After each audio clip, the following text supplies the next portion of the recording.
बहुत समय पहले एक सुंदर से जंगल में स्वर्णमुखी नाम की एक नदी बहती थी। उस नदी में बंटी और बबली नाम की दो मछलियां रहा करती थी। दोनों मछलियों के बीच बहुत ही गहरी दोस्ती थी। वे दोनों एक दूसरे के बगैर एक पल भी नहीं रहा करती थी। एक दिन बंटी अपना आहार खा रही थी, तभी उसके पास बबली आई। अरे वाह, तुम तो सही समय पर आई हो दोस्त। चलो खाना खा लेते हैं। अरे पर तुम्हारे पास तो ज्यादा आहार नहीं है। एक काम करो, तुम पहले खा लो, मैं बाद में खा लूंगी। अगर तुमने ऐसा कहा ना तो मैं ये सारा खाना फेंक दूंगी। अरे अरे, तुम इतना बड़ा निर्णय मत लो। चलो ठीक है, मैं खा लेती हूँ। फिर उन दोनों ने मिलकर भोजन किया। बबलू, तुम आइंदा कभी ऐसे हम दोनों को अलग कर बात मत करना। अगर तुम भूखी रहोगी तो भला मेरा पेट कैसे भरेगा? फिर उसने प्यार से बबलू को अपने पास लिया।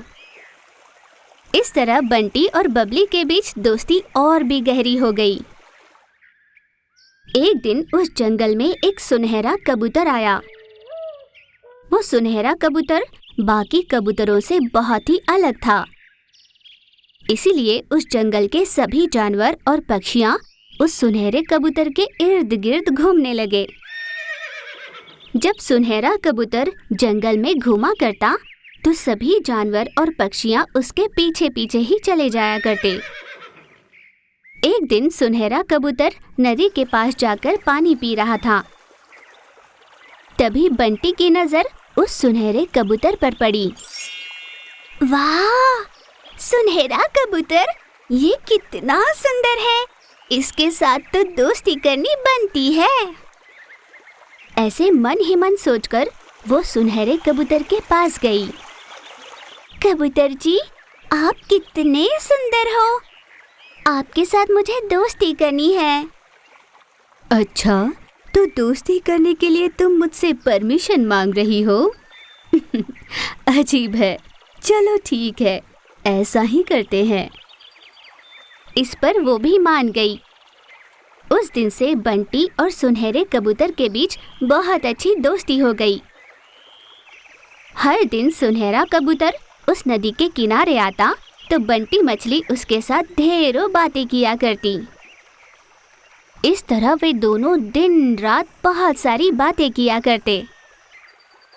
एक दिन सुनहरे कबूतर के साथ जब बंटी बात कर रही थी, तभी वहां पर बबलू भी आ गई।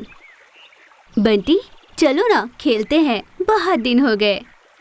नहीं नहीं, मैं नहीं आ रही। मुझे सुनहरे कबूतर के साथ ढेर सारी बातें करनी है। ऐसे उसने बड़े गुस्से से कहा। कुछ दिनों के बीत जाने के बाद मैंने जंगल में सभी को बात करते हुए सुना था कि हाथी इतना भी अच्छा नहीं है। क्या पता, मैं नहीं जानती। अच्छा, मैंने सुना जंगल में सारी चोरियां वो खरगोश किया करता है। मैंने कहा ना दोस्त, मुझे कुछ नहीं पता। वैसे भी इसकी उसकी बातें भला हम क्यों करें, हम मस्ती करते हैं ना। इस तरह बंटी मछली ने बड़ी ही मासूमियत से कहा। कुछ दिनों बाद बंटी जब पानी में थी तब बबलू उसके पास आई और बोली, बंटी, ये क्या है? तुम हर समय उस सुनहरे कबूतर के साथ ही घूम रही हो। मुझसे ठीक से बात भी नहीं करती और ना ही मेरे साथ खेलती हो। हाँ हाँ, तब मेरे पास समय हुआ करता था, पर अब नहीं है। ये तुम क्या कह रही हो दोस्त? हर समय तुम उस सुनहरे कबूतर के साथ ही तो रहती हो। भला तुम्हारे पास समय कैसे नहीं? ऐसे पूछने पर बंटी मछली को इसका बहुत गुस्सा आया। हे, ये तो मेरी मर्जी है। सुनहरे कबूतर के साथ मैं दोस्ती कर रही हूँ, इसलिए तुम्हें जलन हो रही है ना? ऐसा कहकर वो वहां से चली गई। बबलू को उसकी बात का बहुत बुरा लगा, पर उसने कुछ भी नहीं कहा। बंटी मछली उस दिन नदी किनारे तो गई थी, पर सुनहरा कबूतर उस दिन वहां पर आया ही नहीं। बंटी मछली वहीं पर रही, उसका इंतजार करने लगी, पर तभी वहां पर खरगोश, हाथी और हिरण बड़े ही गुस्से से आए। क्या बात है दोस्तों, आज बड़े दिनों बाद तुम सब यहाँ आए हो। मैंने सब जान लिया है, इसीलिए तो यहाँ आया हूँ। क्या कहा तुमने मेरे बारे में? मैं इतना बुरा हूँ कि सबके बीच झगड़े लगाता हूँ। और मैं जंगल में चोरियाँ करती हूँ। तुमने ऐसा कहा मेरे बारे में? ऐसे उसने बड़े गुस्से से पूछा। बंटी की समझ में कुछ न आया। और मैं हर चीज से डरती रहती हूँ और कमर मटका कर चलती हूँ। मैं तुम्हारे साथ कितने अच्छे से रहती हूँ, पर तुमने मेरी इतनी बुराई की। तुम्हें शर्म नहीं आती? अरे अरे, मैंने ये सारी बातें नहीं कही। ये सब तो वो सुनहरा कबूतर कह रहा था। पर तभी बबलू वहां पर आई। दोस्तों, मेरी बात सुनो। तुम बेवजह ही बंटी को गलत समझ रहे हो।